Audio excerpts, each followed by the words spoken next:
शुभमन गिल पे काफ़ी सारी चर्चा हो रही है, सोशल मीडिया शुभमन के एकदम अगेंस्ट सा ही नज़र आ रहा है। जिस तरीके से उन्होंने इस सीरीज़ की शुरुआत करी थी, मुझे ऐसा लग रहा है कि मिड सीरीज़ में वापस उधर ही उसी पोज़ीशन पे, उसी चौराहे पे आके खड़े हो गए हैं कि बैटिंग में भी एक तो उनकी आलोचना हो रही है और ऊपर से उनके अग्रेशन की वज़ह से भी उनकी आलोचना हो रही है।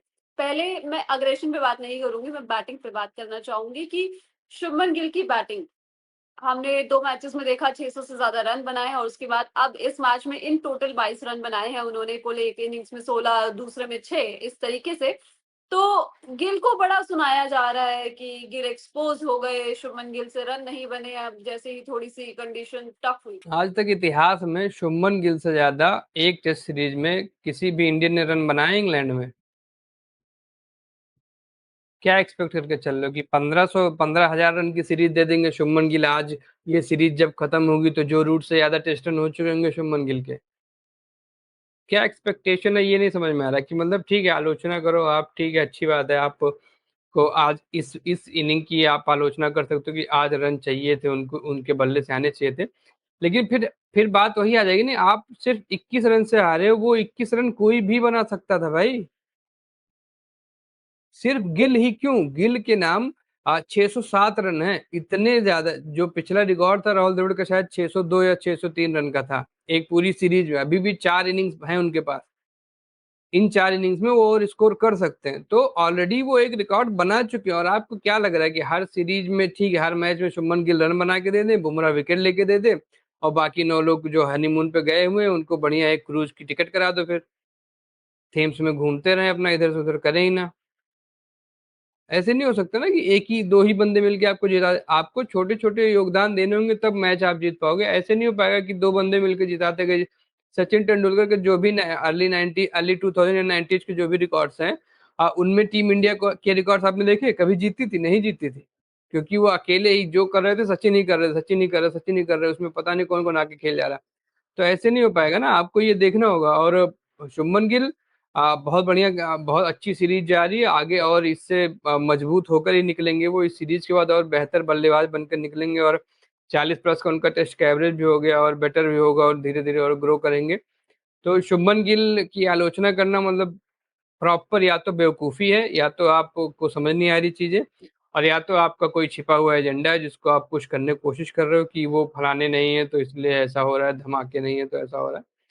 तो आप अगर एजेंडा पुश कर रहे हो तो भी आपको मुबारक हो, अगर आपको गेम की समझ नहीं है तो आपको इस विषय में और पढ़ने की जरूरत है। हुँ। और इससे अलग उनके अग्रेशन की भी आलोचना हो रही है। लोग कह रहे हैं कि फालतू में इतना वो बवाल कर दिया ज़ैक क्राउली के साथ और ये चीज़ें, अगर आप इतना अग्रेशन कर रहे हैं तो फिर बैट से परफ़ॉर्म भी करिए। ये तमाम चीज़ें आपने भी देखी होंगी सोशल मीडिया पे और जो हमको लाइव देख रहे हैं उन्होंने भी ये चीज़ देखी होगी। बैट से कैसे परफॉर्म करूं? 607 रन बना के दे रखे हैं, कैसे परफॉर्म करूं भाई? मतलब कौन है ये लोग? क्या क्या मैं एक बात चाहता हूं, इनके दिमाग की जांच करना चाहता हूं मैं, कि क्या है ये कौन सी भाषा है कि 600 प्लस रन बना चुका है इंग्लैंड में 3 टेस्ट मैच में, और आप कह रहे हो कि बल्ले से परफॉर्म करो तब अग्रेसिव हो गए। अगला आदमी टाइम वेस्ट करे, अगला आदमी पूरी तरीके से फ्रस्ट्रेट करे आपको, और आप के वहां पे क्या करो, आप जो कह दो भैया एक लोटा दे दो, लोटे में जल दे दो, मैं जल चढ़ा आता हूँ, भगवान रुष्ट हो रहे हैं। मतलब ये क्या तरीका? अग्रेशन का जवाब अग्रेशन से दिया जाएगा क्या? इंग्लैंड वाले, आपको लगता है कि आप अगर वहां पे शुभमन गिल इस तरीके से रिएक्ट नहीं करते तो वो चौथी पारी में नहीं आते? जिस तरीके से चौथी पारी में वो आकर आप पे लड़े हैं, आपके ऊपर चढ़कर जिस तरीके से बातें कर रहे थे, क्या अगर आप शांत रहते तो वो नहीं बातें करते? वो फिर भी आप पे अटैकिंग ही आते, आप पे अटैक करते, और आपको इसमें कुछ ये करने की जरूरत नहीं कि एक शुभमन गिल के पीछे पड़ जाओ। भाई अग्रेशन जरूरी है, अग्रेशन के बिना आपको, मतलब ये अभी भी पॉइंट नहीं समझ में आ रहा है कि अग्रेशन से क्या समस्या है लोगों को। क्या शुभमन गिल ने किसी को गाली दी? शुभमन गिल ने दो चार शब्द कहे जिनको आप शायद गाली भी मान सकते हो, नहीं भी मान सकते हो, तो वो पॉइंट ऑफ व्यू होता है। लेकिन शुभमन गिल का जो अग्रेशन था वो बिल्कुल भी गलत नहीं था। मैं बिल्कुल शुभमन गिल के अग्रेशन के साथ हूं, अगर वो धक्का मुक्की भी कर लेते तो भी मुझे कोई दिक्कत नहीं होती, क्योंकि वहां पे वो जरूरी था, वहां पे टाइम वेस्ट हो रहा था। और निश्चित तौर पर जब वहां पर हम एक दो विकेट ले सकते हैं और इस तरीके से होगा होंगी चीजें तो गुस्सा आएगा। और शुभमन गिल का अब ऐसा कोई अग्रेशन नहीं था किसी को मावेन की गाली दे रहे हैं वहां पे। जी, अब मैं ये चीज़ भी समझना चाहूँगी कि अगर ये बातें हो रही हैं तो अब इसको डिफेंड किस तरीके से किया जाएगा? क्योंकि अ शुभमन गिल ने ये चीज करी और मान लीजिए शुभमन ना भी करते तो हमने पहले भी देखा है बाज जो है वो अपने टिप्स भेजते रहते हैं बालकनी में बैठे बैठे अपनी चेयर के पे जो बैठे रहते हैं पैर ऊपर चढ़ा के। तो वो टिप्स भेजते रहते हैं और आज भी उन्होंने वॉशिंगटन सुंदर जब बैटिंग करने आए थे तो अपनी टिप्स भेजी थी जिसके बाद कितने सारे वर्बल अटैक्स किए जा रहे थे इंडियन प्लेयर के ऊपर। हैरी ब्रूक ने किया था नीतीश कुमार रेड्डी के ऊपर कि आईपीएल में मैंने आपको देखा है तब तो आप इतना नहीं बोलते थे। ये बात उन्होंने कही वॉशिंगटन सुंदर के लिए, ये बातें हुई रेड्डी के लिए शायद ये भी कहा गया कि आपकी जगह तो प्लेइंग 11 में भी नहीं बनती है। हर गेंद के बाद जोफ्रा आर्चर नीतीश कुमार रेड्डी के कान के पास जाके कुछ बोल रहे थे। बेन स्टोक्स लगातार नीतीश कुमार रेड्डी से बातचीत कर रहे थे और एक आया भी था एक सीन तो ऐसा कि मतलब वो ऐसे हंसते मुस्कुराते नहीं नहीं कुछ कह रहे थे।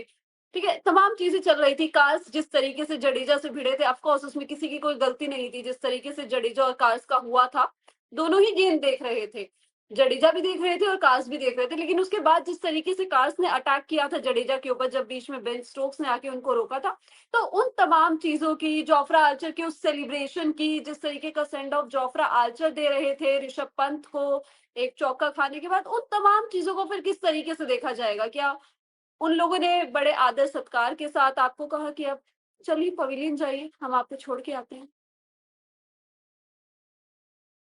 ये सब तो मतलब किसी भी प्रकार का क्रिकेट हो कोई भी फिजिकल स्पोर्ट हो यार, ये सब तो चलता ही रहेगा। मतलब थोड़ा बहुत अग्रेशन आएगा क्योंकि जब आप दौड़ रहे हो भाग रहे हो मेहनत कर रहे हो इतनी जीत हार के लिए, तो कुछ ना कुछ आपको अग्रेशन आएगा। आप कितना भी, अब या तो वही है कि फिर भाई इन लोगों को दे दो एक टाइमर दे दो, चेस चेस दे दो, बैठ के चेस खेले आराम से और ना अग्रेशन दिखाएं, चुपचाप अपना खेलते रहे टाइमर दबाते रहे पूरे दिन।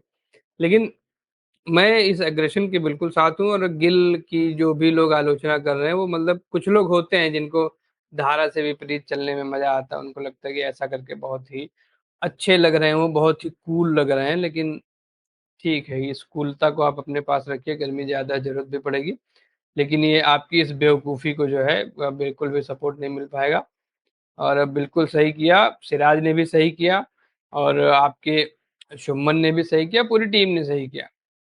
कोई कोई भी जरूरत नहीं है, किसी के सामने झुकने की जरूरत नहीं है। सामने वाला बदतमीजी करेगा उससे बदतमीजी करो, और जब तक सब प्यार से चल रहा चलने दो। जब लगे कि नहीं अब अग्रेशन जरूरी है तो अग्रेशन भी दिखाना चाहिए। वही है कि बहुत पहले से कहा ही गया, क्षमा शोभती उस भुजंग को जिसके पास गरल हो। अगर आपके पास विष नहीं रहेगा तो आप की क्षमा का कोई लोड नहीं लेगा। जब आप जहरीले रहोगे ना, फिर जब किसी को माफ करोगे तो लोगों को लगेगा कि हाँ ये नुकसान कर सकता था लेकिन इसने नहीं किया। तो पहले आपको ताकतवर बन के दिखाना होगा, उसके बाद ही आप ये माफी वाफी दे पाओगे। कमजोर किसी को माफ नहीं कर सकता। हाँ, बिल्कुल ये चीजें तो गेम में होती है क्योंकि हमने देखा जब मोहम्मद सिराज इस तरीके से आउट हुए उसके बाद हैरी ब्रूक जिन्होंने इतना स्लेज किया था नीतीश कुमार रेड्डी को, वो गए सिराज के पास उनसे हाथ मिलाया। उसके बाद जो रूट और जैक राउली का देख लीजिए ना कितना ज्यादा सीन हुआ था। जैक की तो पूरी लड़ाई हो चल रही थी कि टाइम वेस्ट कर रहे हैं, कितनी कहाँ सुनी हुई थी। सिराज ने भी जिस तरीके से गुस्से में उनको देखा था, रेड्डी ने जिस तरीके से सेलिब्रेट किया था उनके अगेंस्ट, वो सारी चीजें रखी जा सकती थी। लेकिन सबको पता है ये फील्ड पे होता है और ऑफ द फील्ड ये सारी चीजें नहीं होती हैं। सिराज जब आउट हुए उसके बाद दोनों प्लेयर्स गए उनसे बात करते हुए नजर आए, उनके कंधे पे हाथ रखा जैक ने भी और जो रूट ने भी। भाई सिंपल है, जब तक गेम चल रहा है तब तक मार दो या मर जाओ, और जब गेम खत्म हो गया तो बात खत्म हो गई।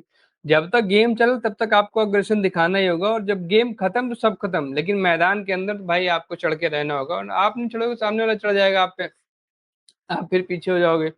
तो ये बिल्कुल बेकार की बहस है। और शुभमन गिल ने बिल्कुल सही एग्रेशन दिखाया, और अगले मैच में दो तीन लोगों की गुद्दी उद्दी लाल कर दे, मुझे कोई दिक्कत नहीं है।